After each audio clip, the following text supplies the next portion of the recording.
Our Bible story for our little ones from the Jesus Storybook Bible is Filled Full. It's the story of the multiplication of the loaves and the fishes.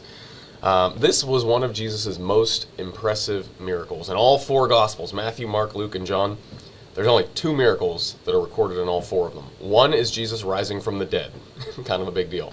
The other miracle, the only other miracle recorded in all four Gospels is this story.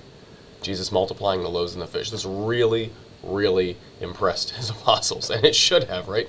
Jesus has this crowd of people and a little boy's lunch. Little boy's willing to share his small lunch with such a giant crowd, and Jesus ends up feeding them and having stuff left over, right? And so the message here is, a lot of times, especially little kids, we feel like, I don't have much to give. I don't have much to offer to God, to the world.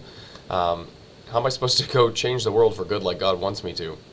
God takes your little efforts to be a good son, a good daughter, to clean up your room without being asked, to obey your parents, to be a good student, to be a good friend. He takes those little efforts and he wants to multiply those and amplify those. Sometimes you won't see how it works out. Your good example that you set for other people might change their life and you'll never even notice it.